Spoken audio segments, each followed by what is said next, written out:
Hey everybody, this is Steve with another episode of Keep 'em Rollin'.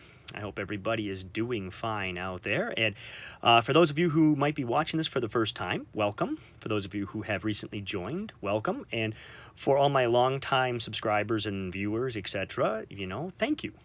I appreciate that you take your time to watch these videos. It kind of gives me a reason to keep doing them. So for today's video, which is the third now in a row, and we're just going to keep right on rolling along with this, I had some requests from you out there to do some videos. One request was for my flat gear.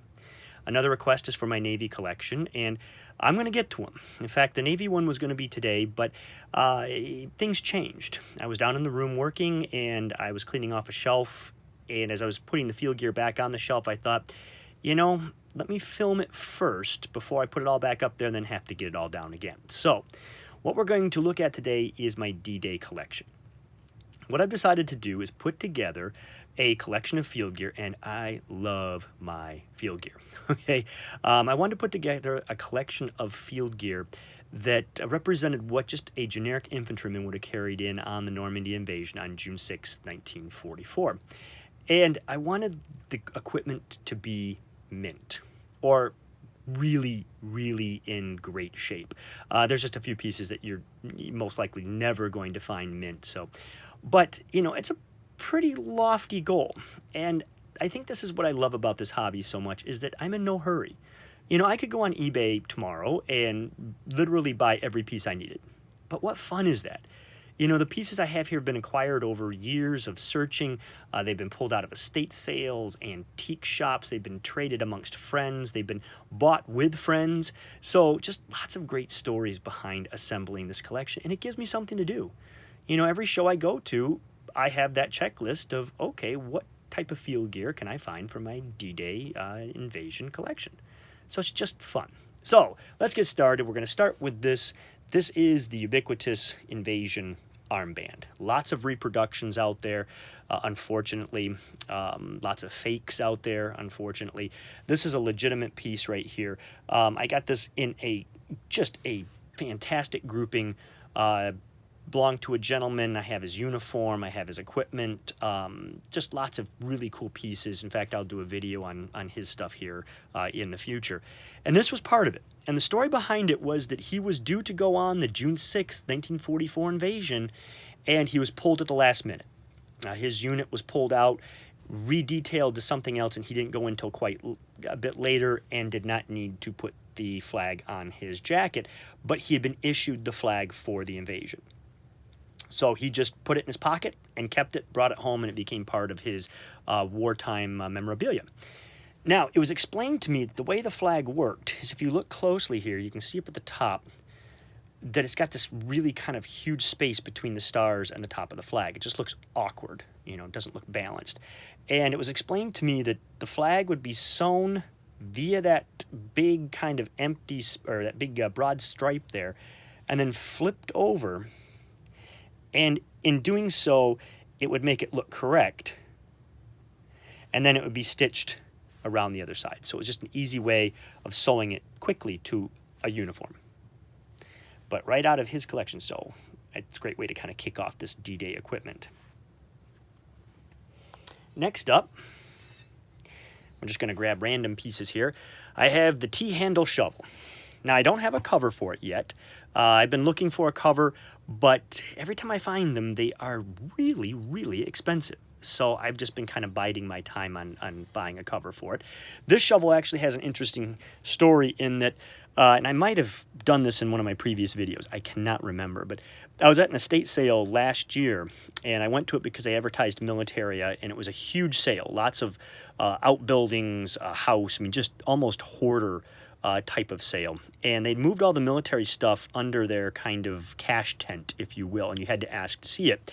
I was one of the first people there, and I went up to look at the military stuff, lots of Korea, Vietnam, just kind of random things, and the shovel. And I believe they wanted $20. I can't quite remember what the cost was, but it wasn't expensive. It was $20, $25. I looked at it and I put it back because someone had painted it this horrible light gray. This wasn't a Navy thing, nothing like that. It just had been painted for use, whatever. So I put it back. And I walked around the sale for about 5 minutes, and I kept going over in my head that, it's a good price for a T-handle shovel, and maybe I can restore it. And at the worst case scenario, if I can't restore it, I'll just paint it OD green, and I will sell it to a reenactor who then can carry an original T-handle shovel.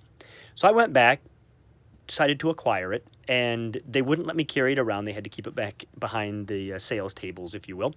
Put my name on it, walked around the sale a little bit more, came back, and the gentleman who'd helped me said, "Hey, you picked up that shovel, right?" And I said, "Yeah." And he goes, "Man, you're lucky, because literally minutes after you walked away, 2 guys came up and bought all the other military stuff." And sure enough, all the military stuff was gone. So took my treasure home, put some stripper on it, and this was the result. I think it came out absolutely beautiful. I love that look. It's nicely marked. If you look here, it's got the nice US, I think it just came out swimmingly. I keep oiling the wood because the stripper did dry out the wood, so I'm trying to bring the warmth back to that, and it's gradually coming back. So, T-handle shovel. All right, next on the list, the Bayonet. Now, I mentioned the condition, not mint. The chances of me ever finding a true, honest-to-goodness, 100% mint T-handle shovel are pretty slim. So I have to go with just good condition. So that's what this is. Same thing with the M1 rifle bayonet, the Grand bayonet. Finding a true mint bayonet is just not, it's probably not going to happen. Okay, I will not say never, because it's amazing how stuff pops up, but this one is in reasonably good shape. There's some wear on the paint, but it's wear that you would expect to see, from just banging against the field gear and so forth and so on. This is not dated. It is a Union fork and hoe. Let me pull it out of the scabbard there a little bit. There we go. So you can see, you can see the UFH. It's US. Got a nice coating of oil on there. I like to keep everything oiled up real well, because rust just has that nasty way of sneaking in where you least expect it. So, but just a nice example of the bayonet. One bit of advice though, when I have this on display on the shelf, I keep it away from the other equipment. What you don't want to have is have that nice oiled up piece resting on, let's say, a cartridge belt or a blanket or a pack, and then come back and find that the oil has seeped in and just ruined the item. So I keep it separate. That way, we don't have any issues. In fact, I'm going to kind of slide that under there, so as I'm stacking stuff here, we don't do something bad. All right, next, let's go to what's contained in the pack. The standard OD wool blanket. These are still out there. They're not that difficult to come by, but they are becoming scarcer as the years roll on. So if you don't have one of these in your collection yet, I suggest looking for one at the next military show or antique show, and that they show up, but like I said, they're getting harder to find, especially ones with the tags. You'll find a lot of these where there's no tags on them. You can't tell if they're World War II or just post-war and the like. Look for ones with the tag. This one has a nice tag on it, and I've got my little kind of tag here so I don't have to unroll it. 1942, September 12th is the date. So a nice early, there's no holes in it, there's no mothing. It's just a beautiful example and perfect for the pack. So next on the list, to go with the blanket, I have a gorgeous unissued shelter half. Okay, this is just the one half. This is not the complete pup tent. GIs were issued a half of a tent, one set of folding pole, it was one folding pole, if you will, and the tent pegs for their half. And then what they would do is they would get with their buddy, button the two halves together, and they would have a complete pup tent. Many GIs would acquire a second set of poles, a couple extra stakes, and then they could set up their half as kind of a shelter half if they didn't have a buddy. Or if it was really warm, you set up just the half, and that way the ventilation goes and you stay out of the sun, whatever, but you stay cool. I've seen, some really neat pictures of guys doing that in France, 1944 and the like. This one's pre-D-Day dated. mint condition. The only thing I don't have the pegs or the folding pole yet. I will. That's on my list of things to pick up, and eventually I'll have, you know, enough to have the complete tent. I do have other complete pup tents in my collection, but just for this display, I haven't quite gotten that complete yet. Completed. Well, you know what I meant. So, for this, you need to have, of course, the M1928 pack. And this is a beautiful example. It's in kind of that OD green color. It's a transitional pack in that you got some khaki elements on here. So these die lots, the equipment lots, and that you had all manners of different colors. Green bodies, khaki material, khakis bodies, green material. It's really interesting to see all of the variations. You know, I love true khaki as much as everybody, but the variations are they're just beautiful. They're almost like works of art. Now, if you're going to buy one of these, this one, it's dated on the back here. You can see once again some of the different color variations on the straps. It's dated on the back right in here. Felt Novelty Manufacturing, 1942. If you're going to buy one of these, make sure to look it over completely. What you want to do is you want to make sure all the straps are there. You want to make sure all the buckles are there. You want to make sure all the hooks are there. And you want to make sure it's complete with all of its components. What these were supposed to have is they were supposed to have the meat can pouch, which is this pouch right here, that would hold your mess kit, and then the pack itself, and then it's also supposed to have a pack tail. And you'll see mine is absent. Now, I heard one guy talking about how these pack tails were missing because there were a lot of surplus of these after the war, and they kept them separate. So you'd be issued the pack and the tail, and then you'd put them together. So when they were surplused out, a lot of the cases of these, they just were the packs without the tails, and then there were a lot of cases with the tails without the packs. So a lot of times you just bought one without the pack and used it for whatever you wanted to use it for in the 50s, 60s, and the like. But that's why these tails are often missing. Now, I just happen to have the pack tail. Another beautiful example, I mean, it just almost matches the color of the pack itself. It doesn't have to, so don't freak out about that. Beautiful example. This one's dated, I believe it's J.A. Shoe. Let's see, there it is. Yep, J.A. Shoe, 1941. So when you buy one of these, that's what you'd like to look for. You'd like to look for the pack, the meat can pouch, and the pack tail. If you can find one all together, that's great. Otherwise, you have to try and buy the different components. And let me tell you, trying to find these out in the wild, these pack meat can pouches, it's not easy. Okay, they're there, but it's much easier to find the pack complete than try and marry up the two pieces. So, my suggestion to you. Now, to go in that meat can pouch, we have the mess kit. And this mess kit, I've done a video on this before. It's really in just beautiful shape. I found this at an antique shop, and the price was rather high. Generally speaking, I don't even look at these, okay? I've got a lot of them in my collection, and if they're over $5, I walk away. The reason I say this is I had a friend who literally had a case of these, okay? They were in all manners of condition, but he had just a box full, not an original case, but a box full of these, probably 10, 15 of them. And he literally could not give away the wartime dated mess kits. So if you're in need of a mess kit, look around. You should be able to find a decent mess kit for between $5 and $10, okay? This one was expensive, and I looked at it, I kind of laughed, ha ha ha, it's expensive. I picked it up, and I could hear, the rattling inside, which meant that there was silverware. So I'm like, oh, well, it's got the silverware. That kind of changes things, because oftentimes they're just empty. Let me see what's inside. I opened it up, and on the inside, there was the knife, the fork, the spoon, a second knife, dated 1917, that's been almost filed down into a shank, and there was the can opener. Oh, I was so excited to see this. Now, these were the little can openers that you got in your C rations, okay? And the GIs, they prized these. I mean, these things are just amazing, amazing tools. Now, why I was so happy to see these, and when I say these is there were a couple of them in here, why I was so happy is because finding the World War II variant is almost impossible. You see these all over the place. I mean, you can go into surplus shops today and see these. You can go on eBay and you can buy these little things by the gross, okay? $10 for 100 of them, all right? Or more.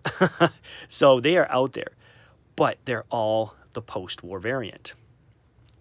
What you want to look for the true World War II variant, there is one very easy tell, and that is this hump that runs from the left here to the right. So this ridge. That ridge is on all of them, both the World War II and the post-war versions. The difference is, on the World War II version, that edge, or that ridge, runs from edge to edge. The left edge to the right edge. On the post-war versions, it's rounded off before it reaches the edge. Okay? So it might end right about there. That is the tell. This is a true World War II. So very excited to have one of those in it. I bought the kit just because of that, you know, and it was worth it. It's in great shape. It's not all, you know, burned out or used up, so it kind of goes well with this D-Day collection. Now, next, we have the cartridge belt.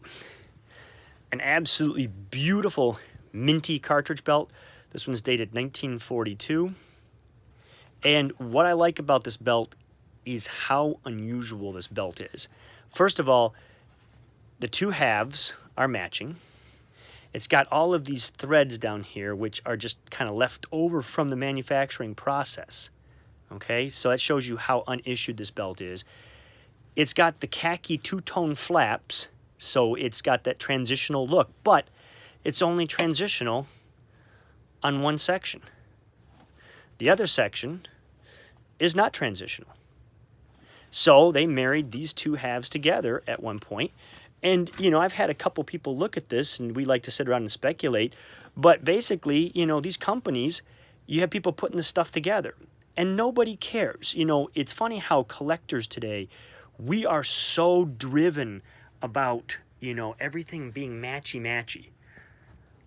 At that time, nobody cared. As an infantryman, someone hands me a cartridge belt, I don't go, oh, wait a second. One set of these are khaki and the other set aren't. Oh, that's not right. I take my cartridge belt, I put it on, and I wear it. You know, I had a veteran, and I love this. This kind of illustrates what I'm talking about here, is I asked a veteran one time, what kind of field jacket did he wear? Was it a 43 or a 41? And he looked at me and he said, it was a jacket. They handed it to me, and I put it on. He said, I don't know if it was a 41 or 40, because we didn't care. It was a jacket. That's all that mattered. If it kept you warm, if it did its job, that's what was important. And I love that comment, because it really kind of, you know, set me down that path of guys did not care whether or not these were, you know, two-tone or one-tone or matching or whatever. But I love this because it just shows you the variation and is just in beautiful shape. So to go with it, we also have the Carlisle pouch. Once again, it's just gorgeous shape. This one's dated 1943. And look at this. It's that weird transition. You've got the dark green for the hanger, and you've got the khaki pouch. Now, I know some collectors would look at that and say, not matching. I don't like it. The GI would be like, where do I hang it on my belt? So, and then for the insert, I do have a stone mint insert for that. Now, do we have anything? That I thought I had a couple more pieces, but nope, that is it. You can see that, you know, it's a good start. I'm getting there. A couple of things I'm missing. Canteen. I did look at the show of shows for one. Didn't quite find one that I wanted that was in the price range that I wanted. I'm missing, I'd love to have a Jeep cap. I'd love to have a few other pieces. I do have the helmet. You can see that up there on the shelf. I've got the gas mask. It's not the correct gas mask. Gas mask is actually an earlier model, so it would not have been the Invasion gas mask. It would have been maybe 42 type. So I'd love to get an Invasion gas mask. The helmet is a fixed bail McCord, complete, so perfect for it. But that is it. So now I can go ahead and put that all back up on my shelf. But the point of sharing this with you, enjoy the equipment, have fun building up your displays, take it piece by piece. And for those of you who are new collectors who might look at this stuff and go, oh my gosh, I'll never get there. Well, let me just say to all of you, I was there. I was in your shoes going and looking at these collections and going, man, I will never get there. And a couple wise collectors said, just take your time and you will. And you know what? They were right. So I guess this concludes episode 3 of Keep 'em Rolling, and I look forward to seeing you all tomorrow. Stay safe, and remember, this is Steve reminding all of you to keep 'em rolling.